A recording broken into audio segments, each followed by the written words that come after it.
దీపావళి అంటేనే టపాసుల పండుగ. టపాసులు కాలిస్తే వచ్చే ఆనందమే వేరు. కానీ అదనంగా పొగ, దాంతో కాలుష్యం కూడా వెంటే ఉంటాయి. క్రాకర్స్తో వచ్చే పొగ ఎంత ప్రమాదమో అందరికీ తెలుసు. కానీ ఈసారి అలాంటి ప్రాబ్లం లేదు. మార్కెట్లోకి గ్రీన్ క్రాకర్స్ కుప్పలు తెప్పలుగా వచ్చేసాయి. గ్రీన్ క్రాకర్స్తో ఆనందానికి ఆనందం, పర్యావరణ హితం కూడా. రెగ్యులర్ క్రాకర్స్కు గ్రీన్ క్రాకర్స్కు తేడా ఏంటి? ఇవి నిజంగానే కాలుష్యాన్ని తగ్గిస్తాయా? మరిన్ని వివరాలు స్వాతి అందిస్తారు.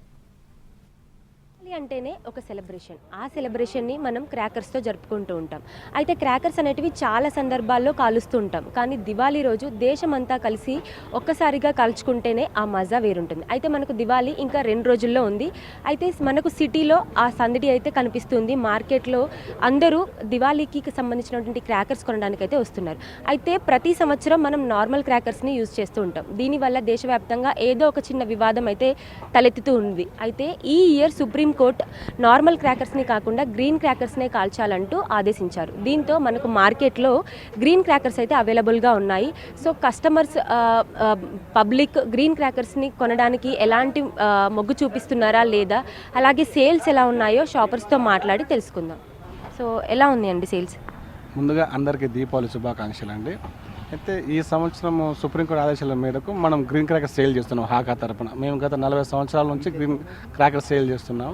సుప్రీంకోర్టు ఇచ్చిన గైడెన్స్ ప్రకారం గత 10 ఇయర్స్ నుంచి గ్రీన్ క్రాకర్స్ సేల్ చేస్తున్నాం మేము. అయితే ప్రతి బాక్స్ మీద మీరు కొనేటప్పుడు ఇక్కడ లేబుల్ ఉంటుంది, గ్రీన్ క్రాకర్స్ అని ఉంటుంది. ఇది ఉంటేనే తీసుకోండి. దీనివల్ల ఏంటంటే పొల్యూషన్ ఉండదు. కాబట్టి మనకు ఎవరు స్టాండర్డ్ కంపెనీ అయితే ఎవరు పిల్లలు వాడినా పెద్దలు వాడినా కూడా సేఫ్టీ సెక్యూరిటీ ఉంటుంది అన్నమాట వీటి కోసం. అందుకనే మేము గ్రీన్ క్రాకర్సే సేల్ చేస్తాం. కొద్దిగా ₹2 రేట్ ఎక్కువైనా కానీ ఇదే మనకి చూడడానికి జనాల ప్రాణాలు ముఖ్యం మనకు, కాబట్టి అందుకే. అయితే ఇప్పుడు మనకి నార్మల్ క్రాకర్స్ కన్నా గ్రీన్ క్రాకర్స్ కాస్ట్ ఎక్కువ ఉంటుందా? అట్లానే ఏముండదు మేడం. అయితే నార్మల్ క్రాకర్స్ మీకు ₹100 పెడితే 10 వస్తాయి. ఈ మావేంటే ₹100 పెడితే 6 వస్తాయి అనమాట. దీనివల్ల ఏమంటే సేఫ్టీ బాగుంటుంది అనే ఉద్దేశం అంతే.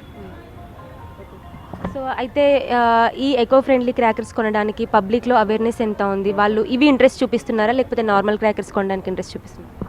ఈ ఈకో ఫ్రెండ్లీ మాకన్నా పబ్లిక్ ఎక్కువ ఇంట్రెస్ట్ ఉన్నారు మేడం వాళ్ళు. ఎందుకంటే వాళ్ళు చూస్తున్నారు, ఓకే మా గల్లీలో ఒక పొల్యూషన్ ఉంటుందా ఉండట్లేదా. కస్టమర్ కొనేటప్పుడు అడుగుతున్నాడు ఏం క్రాకర్స్ సార్, మేము చూపిస్తున్నాం వాళ్ళకి, ధైర్యంగా చెప్పగలుగుతున్నాం మా దగ్గర గ్రీన్ క్రాకర్స్ ఉన్నాయని. అందుకే మేము ప్రతి పాంప్లెట్ కూడా రాసుకున్నాం అనమాట, ఈకో ఫ్రెండ్లీ అయినా రాసుకున్నాం మేము. మాకన్నా వాళ్ళకి అవేర్నెస్ ఎక్కువ ఉంది వాస్తవాన్ని చెప్పాలంటే కూడా. అట్లా మాకు ఇబ్బంది లేదు. సేల్స్ ఇవి బాగున్నాయి, సేల్స్ మూవీ ఎక్కువ ఉన్నది అనమాట. ఇదే స్టాక్. ఈ క్రాకర్స్ వల్ల మనం పొల్యూషన్ని ఎంతవరకు తగ్గించవచ్చు అంటారు? అంటే ఎంత వరకు డిఫరెన్స్ ఉంటుంది?